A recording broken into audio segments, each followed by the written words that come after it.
नमो नमः, सुप्रभातम। आप सभी का हमारे YouTube channel SP Sanskrit 6 to 10 में स्वागत है।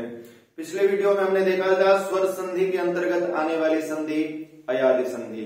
अयादि संधि के दो नियमों का हमने अध्ययन किया था। आज इस वीडियो के माध्यम से देखेंगे अयादि संधि के तीसरे नियम को। आपने पहले नियम में देखा था कि ए के बाद, ए वर्ण के बाद कोई भी स्वर वर्ण आए तो ए की जगह पे क्या होता है, अय होता है।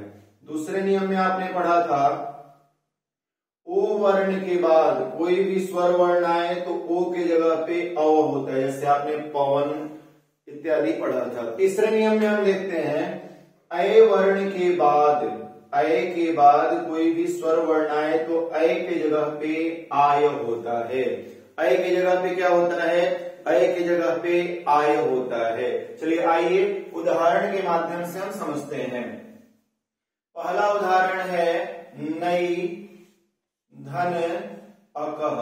क्या है, नई धन अकह या अक, कोई दिक्कत नहीं है। अब यहाँ पे इसका वर्ण विन्यास सबसे पहले देखिएगा। संधि में मैं आप लोग को हमेशा कहता हूं कि संधि में वर्ण विन्यास करके पढ़ें। वर्ण विन्यास करने से आप सुलभता से सीख पाएंगे। जब आप सीख जाएं तो वर्ण विन्यास की कोई आवश्यकता नहीं, आप डायरेक्टली भी बना सकते हैं। आइए देखते हैं इन शब्दों का वर्ण विन्यास करते हैं। सबसे पहले है नए में न, प्लस कीजिए। इसमें मात्रा आप देखिए तो डबल मात्रा है, यानी अय की मात्रा है। कौन सी मात्रा है, अय की मात्रा है। उसके बाद आप देखेंगे तो यहाँ पे क्या है, अ है। उसके बाद क्या है, क है। और क में क्या है, अ है।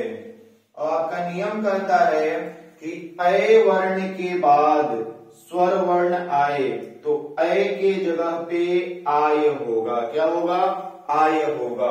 आप यहाँ पे देखेंगे तो अय वर्ण मिल रहा है, अय के बाद ये स्वर भी मिल रहा है। आपको स्वर मिल रहा है ना, और स्वर है। इस अय के जगह पे क्या हो जाएगा, आय हो जाएगा। क्या होगा, आय। अब इनको मिलाइए। न में आ मिलेगा, न में आ मिलेगा तो ना हो जाएगा। य में अ मिलाइए, य हो जाएगा। और क में अ मिलाइए, क हो जाएगा। क्या बन गया, नायक। क्या बन गया, नायक। चलिए एक और एग्जाम्पल से समझते हैं हम। दूसरा एग्जाम्पल लेते हैं गई धन इका।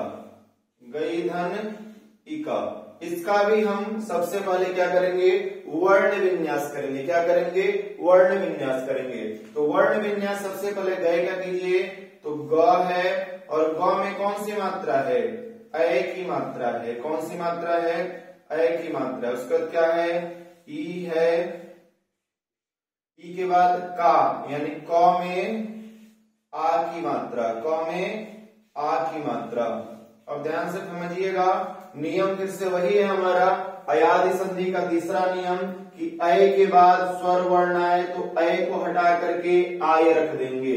अब यहाँ पे आपको दिख रहा है ये क्या है, अय है। इसके बाद स्वर वर्ण कौन सा है, तो स्वर वर्ण ई है। यह जो ई है वह स्वर है, तो अय की जगह पे आय हो जाएगा। क्या होगा, आय हो जाएगा। अब इसको आप मिलाइए। ग में आ को मिलाएंगे, ग में किसको मिलाएंगे, आ को, तो गा हो जाएगा। य में ई की मात्रा मिलेगी, यहाँ पे य हलंत है, स्वर से मिलेगा तो ई हो जाएगा। और क में आ मिलाएंगे, क्या बन गया, गायिका। ऊपर आपने क्या बनाया था, नायक। नीचे आपने बनाया गायिका। मुझे उम्मीद है आप लोग समझ पाए होंगे। आगे हम एक दो आप लोग खुद से भी प्रयास कीजिए। जैसे बनाना है आप लोगों को, विधेय धन अक। इसका आप लोग वर्ण विन्यास करके खुद से बनाएं, खुद के कॉपी में बनाएं। इससे आप लोगों को समझ में आएगा।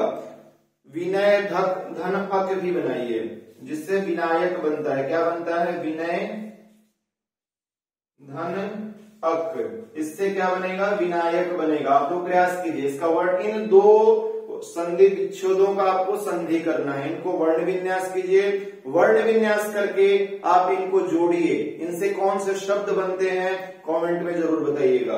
अगले चौथे नियम को मुझे उम्मीद है आप लोग ऊपर वाले पहले, दूसरे और तीसरे नियम को समझ पाए होंगे। अब हम देखते हैं इस अयादि संधि के चौथे नियम को। अयादि संधि स्वर संधि के अंतर्गत आती है। स्वर संधि के अंतर्गत जो अयादि संधि है उसके ये चारों नियम थे। हमने क्रमशः 3 नियम को पढ़ा, अब चौथे नियम को हम देखते हैं। चौथे नियम की तरफ हम बढ़ते हैं तो पौ धन अन है। क्या है? चौथा देखते हैं, उसके उदाहरण की तरफ देखते हैं तो पौ धन अन क्या है? पौ धन अन। अब इसका हम वर्ण विन्यास करेंगे तो वर्ण विन्यास जैसे करेंगे तो सबसे पहले क्या होगा? पौ होगा और पौ में कौन सी मात्रा है? औ की मात्रा है। यही मात्रा यहाँ पे है। कौन सी मात्रा है? औ की मात्रा है।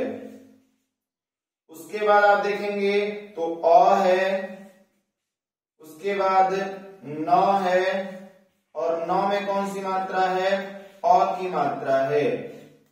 आपने देखा है नियम में पढ़ा है कि अ के बाद स्वर वर्ण आए तो अ को हटा करके यानी अ के जगह पे आव को करते हैं। क्या करते हैं? अ के जगह पे आव को रखा जाता है। तो आप यहाँ पे देखेंगे कि अ वर्ण है, अ के बाद यह अ स्वर वर्ण है तो अ को हटा करके आव रखा जाता है। अ को हटा करके आव रखा जाता है। अब मिलाइए, प में आ की मात्रा मिलेगी, पा हो जाएगा।